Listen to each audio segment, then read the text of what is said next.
significant amount of power to take and enforce and write the laws that they're going to enforce. They are subject to financial audit. That is, what money they spend is open to the public to see, unlike the Fed, which isn't, of course. They do it biannually. Outside of that, the legislators can't do much about it. Now, the current conservative Congress in both houses is striving very hard to restrict that budget, but so far, nothing has happened. Now, here's an interesting thing. Where does the CFPB get its funding? Who's paying the bills? Anybody want to take a shot at it? Self-funded. Huh? Well, nobody's self-funded because that would be creating money out of air. Some third party is funding them. Who is it? Fines, penalties, taxpayer. No and no. Who are fined? People who are fined. No. The Federal Reserve funds them 100%. It is not taxpayer money. That doesn't even make sense, does it? Put the money. They're the ones that had to bail the markets out. They decided to fund the operation. Oh, that makes sense. The Fed is prohibited from interfering with the matters before the director. That would be Mr. Cordray. So that means that they can't tell him what to do, but it's their checkbook. There is a budget per se, but guys, it is so large that literally the CFPB, when presented with an enforcement opportunity, can manufacture the staff, the office, the location, etc., just for that issue.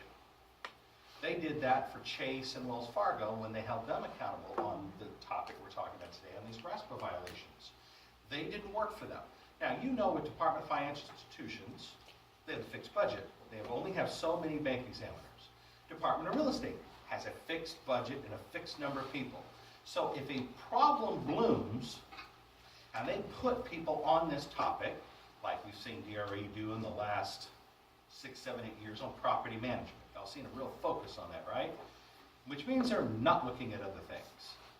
The CFPB, they never stop looking at what they were before, they just add to it. And they've become pretty large. So, bottom line is, we have an entity that has a tremendous amount of independence, a tremendous amount of authority and power to do any number of things that affect our financial markets, and ultimately, as that rolls downhill, us. Questions? Don't be afraid to ask. It's not interrupting. I really want this to be more of a workshop than a lecture. So I pulled this off of their little mandate, and it's on their website. It is in the order they presented it. I didn't interpret it. And it states what the CFPB's core functions are. Number one, write rules. Now, you understand if we write goals and we do certain things, we're going to order them in priority, right? Okay, keep that in mind. Next, supervise companies. They write the rules, they supervise the companies, they make sure they follow the rules. How is the Federal Reserve getting their money from? If you say there's Well, if you're familiar with a concept called the Mandrake Principle, or a fiat currency-based system, that's where you need to start. There's a great book, The Creature on Jekyll Island, you should read. What is Creature of Jekyll? The Creature from Jekyll Island. And who wrote that? I actually don't remember the Is it author. from or of? It doesn't matter. If you type it into Google, it's going to pop right up. Go to Amazon. It's a real good read. It's a scary read. But understand the United States is based on something. They don't even teach this in elementary school. I had to learn it much later in life in economics for my MBA. And that was this. We have a fictional currency. It is a pure fiction, guys. It doesn't exist, only by the value you give it. If we need more of it, the Federal Reserve presses a button, here's more. What is, in a sense, real value is we have to pay the interest on it back to an entity that is not our government. To be very clear, the Federal Reserve is actually not federal. If you don't know it, learn it. So when you hear everybody talk about our massive U.S. debt, who cares? that's different from the Treasury Department. Yes. That's tax money right there. Treasury Department is an agency of our U.S. government. The Federal Reserve is not part of our government at all. Okay. I'd be interested to know why you think the federal debt isn't our problem, who cares? Can you elaborate on that? It's a fiction. It's fake debt. It's a function of somebody hitting a button. Now, about $2 trillion of what we consider our debt is actually owned directly outright by foreign entities through treasury bonds, etc. But the rest of it is a fiction. Really? What if we didn't pay that debt? What would happen? Well, not to get Wouldn't too we far off, collapse? Yeah. I teach a version of this for ASU Polytechnic campus in our securitization classes I teach out there. But we rely upon a certain amount of faith and trust from foreign governments. But every product today that this country sells and exports are sold in what? U.S. dollars. Where can the rest of the world sell? Next in line, restrict unfair, deceptive, or abusive acts or practices. Guys, short on this is called UDAP. Get to know it. When we think of a room full of problems, I'm an agency and I want to get to those problems. I need to enforce. There's some violations going on in that room.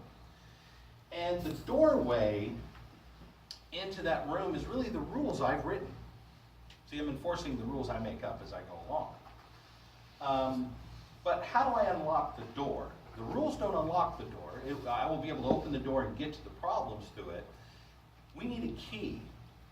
UDAP is very much analogous to the key to a locked room.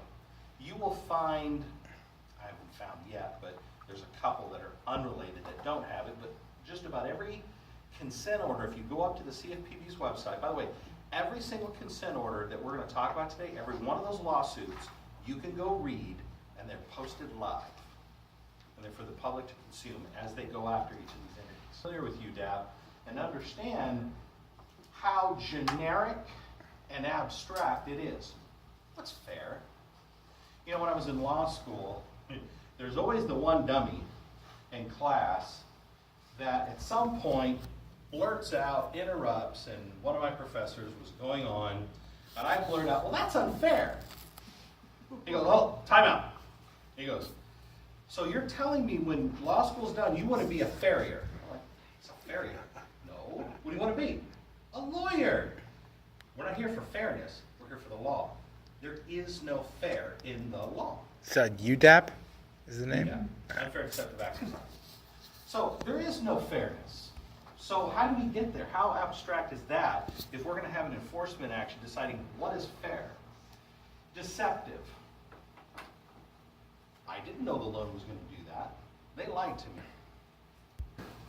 me. Why? Why do we need an agency in our government to research consumer behavior?